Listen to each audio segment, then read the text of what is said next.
Alhamdulillahi Rabbil Alamin.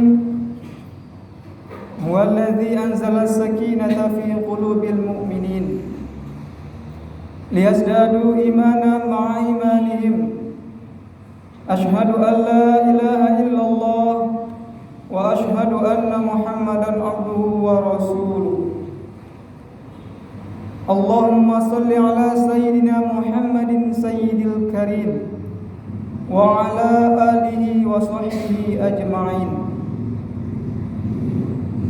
Qala ta'ala fi kitabihil karim, ya ayyuhalladzina amanu taqullaha haqqa tuqatih wa la tamutunna illa wa antum muslimun.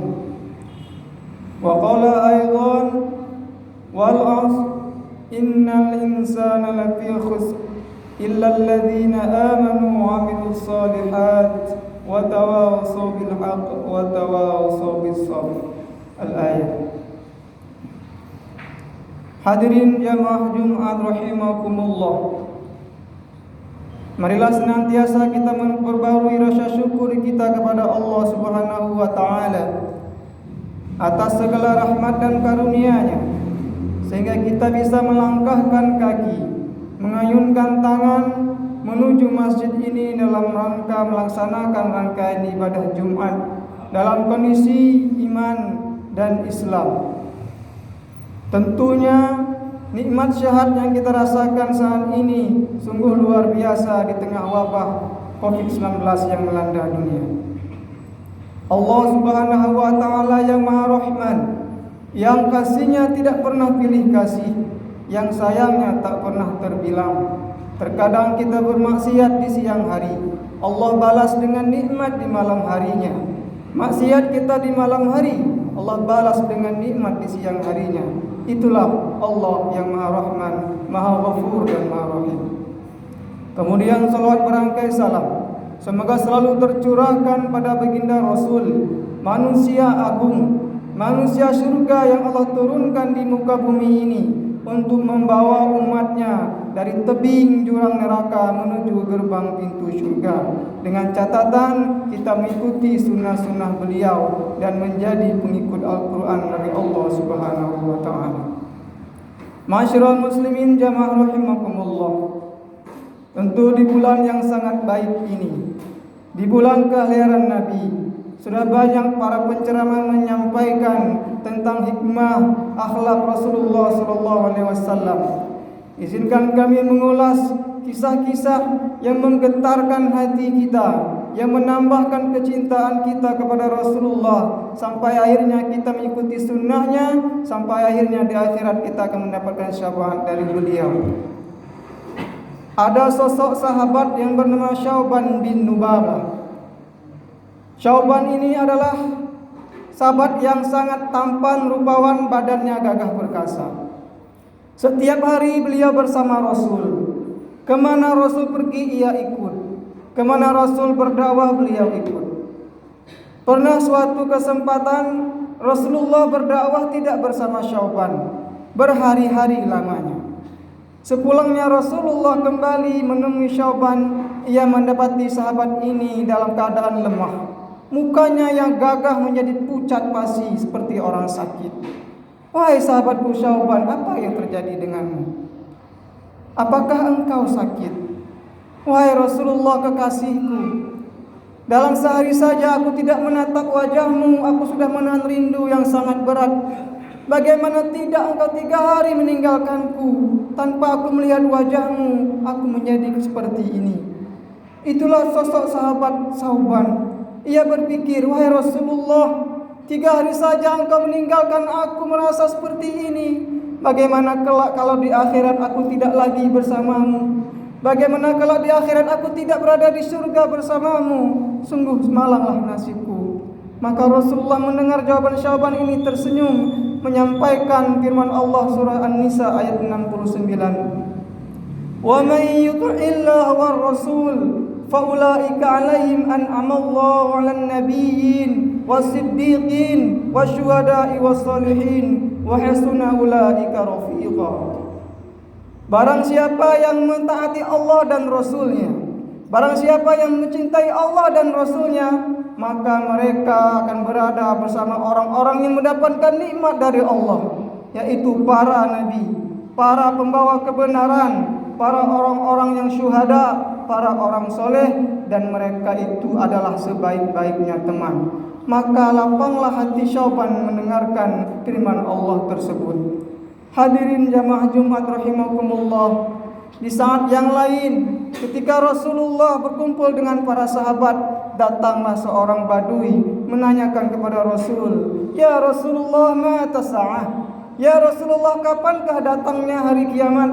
Maka Rasulullah menjawab, "Wahai saudaraku, mengapa engkau bertanya tentang hari kiamat? Sebenarnya apa yang telah engkau persiapkan untuk hari kiamat itu?" Maka si badui ini menjawab, "Amantu billah mahabbatullah wa rasuluh." Aku persiapkan imanku kepada Allah dan Rasulnya, dan aku mencintai Rasulullah, dan aku mencintai Allah dan Rasulnya. Rasul menjawab, "Kalau begitu, di akhirat kelak engkau akan bersama dengan orang-orang yang engkau cintai. Kalau engkau mencintai Allah, kalau engkau mencintai Rasulullah, maka insya Allah engkau akan bersama Rasulullah di akhirat kelak." Hadirin rahimakumullah, banyak sekali sirah, kisah-kisah cinta, kisah-kisah rindu dari Rasulullah kepada kita umatnya. Pernah suatu ketika dalam menyampaikan dakwah kepada sahabatnya, Rasulullah mengatakan, "Wahai sahabatku, aku merindukan saudara-saudaraku." Sahabatnya keheranan, "Wahai Rasulullah, bukankah kami ini adalah saudara-saudaramu?" "Bukan, kalian itu sahabatku. Kalian mulia. Kalian menjadi orang soleh karena mendengar langsung perkataanku, duduk bersamaku, mendengarkan majelisku. Aku mencintai saudara-saudaraku, yaitu umat yang lahir kelak, yang mereka tidak pernah menatapku, yang mereka tidak pernah mendengar suaraku, yang mereka tidak pernah duduk bersama majelisku, tapi mereka beriman kepadaku, tapi mereka menjalankan sunnahku. Aku rindu kepada mereka." Semoga kita semua yang hadir sini menjadi saudara Rasulullah, menjadi umat yang dirindukan oleh Rasulullah sallallahu alaihi wasallam. Hadirin jamaah rahimakumullah, setidaknya ada 3 pesan Rasul kepada kita semua agar menjadi orang yang selamat dunia dan akhirat. Dalam hadis riwayat Tirmizi, beliau bersabda, "Ittaqillah haitsuma kunta wattabi'il sayyi'atal hasanata tamha wa khaliqin nas bil khuluqin hasan." Rasulullah bersabda, "Hendaklah kalian bertakwa dimanapun kalian berada. Kemudian hapuslah perbuatan buruk kalian dengan perbuatan baik, maka insya Allah perbuatan baik itu akan menghapus perbuatan buruk tersebut." Dan yang ketiga, bergaullah, berakhlaklah yang baik terhadap sesama manusia. Hadirin rahimakumullah, pesan pertama ini mungkin sudah sering kita dengar. Kata takwa sangat mudah kita ucapkan, tapi praktiknya sangat berat. Ketika kita di masjid, kita ingat akhirat. Ketika kita di masjid, kita ingat dengan surga dan neraka. Tetapi ketika kita kembali ke pekerjaan kita, kembali ke keluarga kita, kembali ke lingkungan kerja kita, itu semuanya menjadi lupa. Itulah yang menyebabkan Rasulullah bersabda, "Bertakwalah kita dimanapun kita berada." Selaku seorang guru, jadilah guru yang bertakwa. Selaku pejabat, jadilah pejabat yang bertakwa. Pejabat yang mengajak bawahnya untuk dekat dengan Allah Subhanahu wa taala. Pejabat yang tidak menindas bawahannya, tetapi mengajak mereka untuk sama-sama bekerja secara profesional untuk mendapatkan ridho dari Allah Subhanahu wa taala. Menjadi apapun kita, sebagai apapun kita, tanamkanlah pribadi takwa itu. Insyaallah itu akan menjadi bekal yang baik untuk kita hadapkan kepada Allah Subhanahu wa taala. Yang kedua pesan Rasul, ittabi'is sayyi'atal hasanata tamhuha. Ikutilah perbuatan buruk dengan perbuatan baik, maka perbuatan baik itu akan menghapus perbuatan buruk. Allah yang Maha Rahman sangat tahu betul kita manusia ini adalah tempatnya lupa dan khilaf. Al-insanu makanan nisyan wal khata'. Manusia itu tempatnya lupa dan salah. Oleh karena itu, ketika kita melakukan perbuatan dosa, itu adalah keburukan. Bagaimana cara menghapusnya? Dengan istighfar. Ampunan Allah datang dari istighfar yang kita ucapkan berlandaskan hati. Apabila kita mengucapkan astaghfirullahaladzim, dalam hati kita mengatakan aku mohon ampun kepada Allah secara jujur, mengaku tidak mengulangi perbuatan tersebut, maka ampunan Allah akan datang kepada kita. Sebesar gunung pun Allah akan memberikan rahmat dan ampunannya melebihi alam dan seisinya. Itulah Allah Subhanahu yang Maha Rahman. Beda halnya kalau kita berbuat salah dengan manusia, tidak cukup dengan istighfar. Kalau kita salah dengan manusia, kita mohon ampun kepada Allah, kemudian minta maaf kepada orang yang kita zalimi. Kalau kita mengambil hak orang lain, kita istighfar kemudian minta maaf kepada orang tersebut. Kalau kita menggibah, mencaci orang lain, kita istighfar pada Allah dan minta maaf kepada orang tersebut. Kalau kita tidak sempat minta maaf, maka penggantinya adalah mendoakan kebaikan kepada orang yang telah kita zalimi.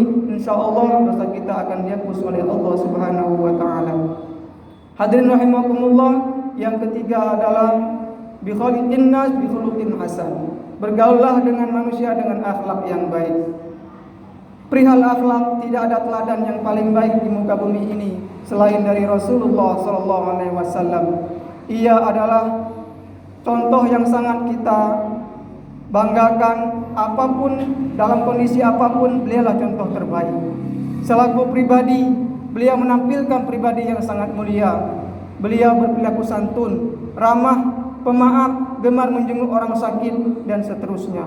Selaku kepala keluarga, ia adalah ayah yang baik.